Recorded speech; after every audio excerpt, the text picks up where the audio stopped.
So వాళ్ళందరూ కూడా postal ballot issue చేయడం ఉంటుంది. సో సెకండ్ స్టేజ్ 2 ఆర్ఓతే ఎస్పెషల్ రెస్పాన్సిబిలిటీస్ అంతా కూడా క్లియర్ కట్గా మీకు చెప్పడం జరిగింది. సో దీంట్లో మనకి క్రూషియల్ థింగ్ ఏంటంటే పోస్టల్ బ్యాలెట్స్ ఒకటి ఇష్యూ చేసే ప్రాసెస్ ఒకటి. సో అదే విధంగా హోల్ ప్రాసెస్ అంతా కూడా ఏదైతే మీకు ఆ గ్రామ పంచాయతీ మీకు అలాట్మెంట్ అయిందో, సో సుమారు మనకి 492 గ్రామ పంచాయతీకి 492 స్టేజ్ 2 రిటర్నింగ్ ఆఫీసర్స్ని కూడా మనం అపాయింట్ చేయడం జరుగుతుంది. సో ఈ గ్రామ పంచాయతీలో మొత్తం కూడా ఎలక్షన్ ప్రాపర్గా కండక్ట్ చేసే బాధ్యత మొత్తం కూడా రిటర్నింగ్ ఆఫీసర్దే ఉంటుంది. సో మీలో చాలా మంది కూడా మనకి పార్లమెంట్ ఎలక్షన్స్లో, అసెంబ్లీ ఎలక్షన్స్లో రిజైనింగ్ ఆఫీసర్స్గా మీరు చేసి ఉంటారు. సో అక్కడ మనకి డిఫరెంట్ రోల్ ఉంటుంది, రోల్స్ అండ్ రెస్పాన్సిబిలిటీస్ ఉంటాయి. ఇక్కడ డిఫరెంట్ రోల్స్ అండ్ రెస్పాన్సిబిలిటీస్ ఉంటాయి.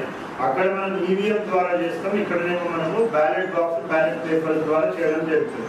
సో ఇక్కడ ప్రిసైడింగ్ ఆఫీసర్ రోల్ కూడా డిఫరెంట్ ఉంటుంది. So compare to that, so ఇక్కడ రిటర్నింగ్ ఆఫీసర్ ఎవరైతే ఉంటారో, సో మీది ఓవరాల్ సూపర్విజన్ అక్కడ పోల్ ప్రాపర్గా కండక్ట్ అయ్యే విధంగా ఎన్షూర్ చేసుకోవడము.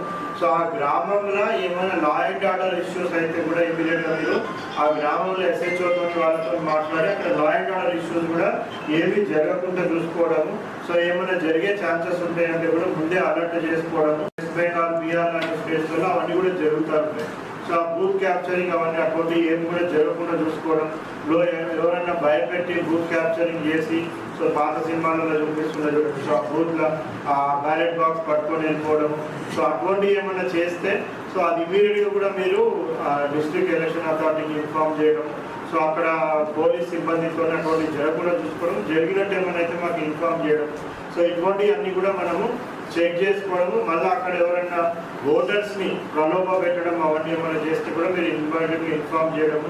సో ఓటర్స్ని ఎవరైనా ప్రివెంట్ చేస్తూ ఉన్నారు, ఓటింగ్ చేయకుండా ప్రివెంట్ చేస్తూ ఉన్నారంటే కూడా మీరు ఆ సెక్రటరీతో మాట్లాడి అక్కడ ఉన్న ఇంటెలిజెన్స్ కూడా గ్యాదర్ చేసి అటువంటి ఏమైనా ఉంటే కూడా దృష్టికి తీసుకొని రావడం కూడా ఇవన్నీ కూడా రోల్స్ అండ్ రెస్పాన్సిబిలిటీస్.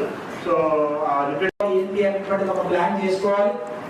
కంపల్సరిగా బయట నుంచి వచ్చేటువంటి ఓటరు వస్తూనే ముందుగా ఆ ఏజెంట్లకు కనబడేటువంటి డైరెక్షన్ లోపల వాళ్ళకి సీటింగ్ అరేంజ్మెంట్ చేయాల్సిన అవసరం ఉంది. కాబట్టి ఆ రకంగా దానికి ఒక పేపర్ సీల్ ఉంటుంది. ఏ పేపర్ సీల్ అయితే మీరు ఉపయోగిస్తారో ఆ పేపర్ సీల్ యొక్క నంబర్ మీరు నోట్ చేసుకోవాలి. ఎందుకంటే presiding officer has to maintain paper seal account. This is very very important. మనం ఓటు హక్కును వినియోగించుకుంటారో అక్కడ సరి అయినటువంటి వెలుతురు ఉండి బయట వాళ్ళకు కనబడినటువంటి ప్రదేశంలో ఆ ఓటు హక్కును వినియోగించుకునేటువంటి ప్రదేశాన్ని ఏర్పరచుకోవాలి. అది ప్రిసైడింగ్ ఆఫీసర్ బాధ్యత అయినప్పటికీ కూడా కంపల్సరిగా